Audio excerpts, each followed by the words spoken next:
Hey friends, how are you? Let's look at problem 3628.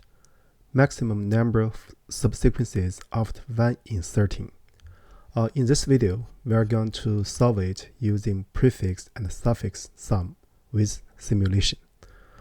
First, let's quickly digest the problem requirement. So here we are given a string S consisting of uppercase English letters. So we are allowed to insert at most one uppercase English letter at any position of the string. So we want to count the number of triplets, that is LCT, right? So in the sense of subsequences, right? So here, if you look at the three examples, example 3 is a special case because the length is 1.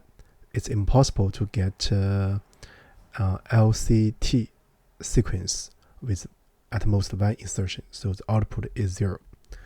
So for example 1, we have LCT here, right? So you can think of at one L. So you have two L's at the beginning, so you have one C and one T. So basically you have 2. You can also consider adding a C or adding a T, right? So both give result 2. Well, in the second one, you can consider add one L at the beginning. So you have 2 L's, you have one T. So each character C can contribute 2, right? Because 2 L's times 1 T is 1, right? So 2 C's in total is 4.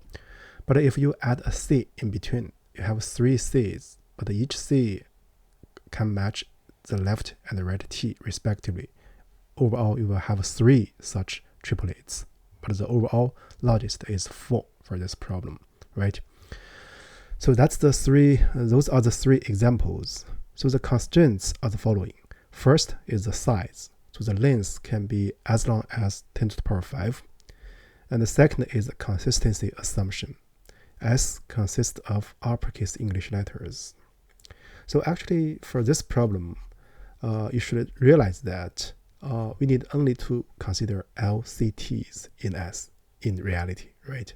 You can make LCT filter out the non-LCT letters in S, but we can do it on the air, right?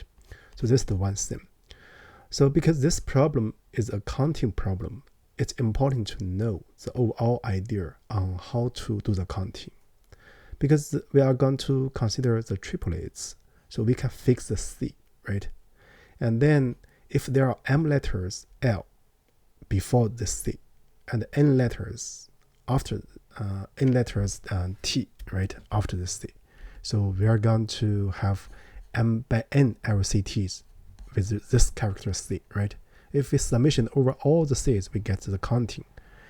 And also we can simulate the insertion of LCM when we do linear scheme. So in other words, for this problem, we can solve it using linear time. So basically, we are using prefix sum. So essentially, we just need to do linear scheme. So it also means the time complexity will be O of n, where n is the length of this S. So with that said, let's do the coding. So let me first do some preparations. We are going to initialize several variables, right? And then we first get the prefix sum and suffix sum, and then we do the simulation.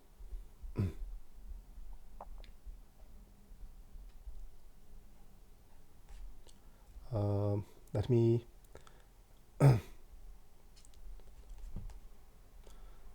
write like this first. So I'm going to have this n is the length of this S, right? So the answer is an integer. Its final state is what we want to return. And also, if we add an L in a certain position, what's the maximum we can get? And also we have add a C, so what's the maximum we can get for the counting?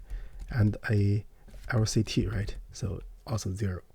So let's first build the prefix and the suffix. So from the building process, you can interpret the meaning, right? So first for I in range n, right? If si equals L, then the prefix at index I is set to be 1. If si equals say t, right? So then the suffix I is 1. So up to now, this prefix and suffix is not cumulated yet. So next we're going to compute the cumulative sum. So for prefix, for I in range, so we start from 1 ending at n. And then prefix I is incremented by prefix I minus 1.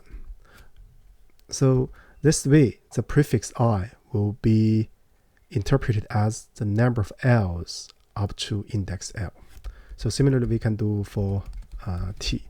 So we start from n minus 2 and ending at 0. So we write like this. Then suffix I is incremented by suffix I plus 1, right? So now the prefix and suffix will have the following interpretation. Prefix I is the count, the number of L's up to I. The suffix I will be number of T's from I onwards. Onwards means tends to the end, right? So you can print out that if you like. So let's say prefix and suffix, right? You can run it. So string is not for which one? So here I guess I prefix, so I haven't initialized it yet, so let's do it. Prefix equals 0 times n. Suffix is 0 times n. I initialized in my ment because it's so common. So we have this. Now let's print it out. Yeah. So here actually in the first example there's only one L. There's only one T. Sorry, you get to those, right? So you can cook up one example if you like. So see L T, right? Then you run. You see this is the cumulated, right? So overall we have 5 T's. We have 2 L's. So now let's do some counting. So this can be regarded as simulation, right? Simulation. So for I in range n, right? So first, if Si is a C, so we need to consider the number of L's and in front and the number of T's afterwards. That's why we use prefix and suffix. So we can use up to this index I, because now the index I is not a L or it's not a T, right? That's the beauty of the code here. So add L. So if we add 1 L, so then the count of possible triplets LCT is like this. Prefix I, so the number of T's in front, so L's in front, so I add 1, then multiply by suffix I, this is onwards, right? So this is the add 1 L before this index. Actually, it does not matter where you add. So similarly, you add a T afterwards, so this will be prefix I multiply by suffix I plus 1. So this corresponds to add 1 LCT, right? LCT T afterwards. So another thing is that we can also add a C. We can consider without inserting a letter. So in this case, because we can allow at most, right, one insertion, but if we do not add, so what's the count? It will be prefix I times suffix I, right? So this is the one. Otherwise, so then SI will correspond to a character C. In this case, we want to add a letter C, right? In this case, so add C will be the max of the press add C, the press state, and prefix I, right, times suffix I, right? So here, because the current character is not a C, you can imagine that I just add in the current position, or before or afterwards add a C. Then the contribution is this, right? Then we want to get so the max. So this is the add C, right? So the add C will be added to this answer, right? Because this is the one increased due to the add of C. So then what we want to do is we return the max of, so if we add L at a possible position, so what's the maximum triplets we have? So this is add a T. So notice that there's an asymmetry, right?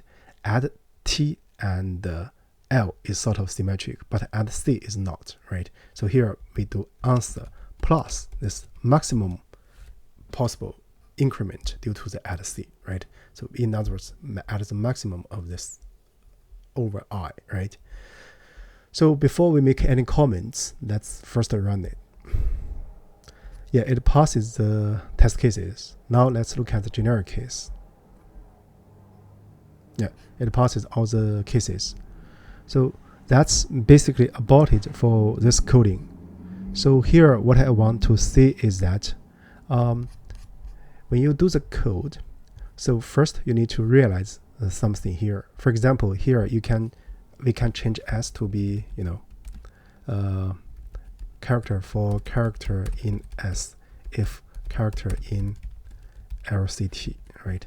So if we run it, so submit that, so it does not change, right? So that's not necessary, but you need to realize this point. This is the comment one. You can add this one. For example, if there are a lot of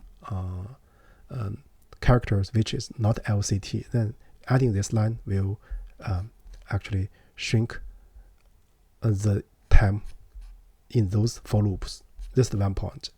Another point I feel it's very important is that you should be able to reduce the problem to a problem that is familiar to you. Then you can use the technique. For example, here what we used essentially is prefix sum or suffix sum, right? And then we just do a simulation to get the final solution. With that said, I think we can conclude this video. Thank you for watching.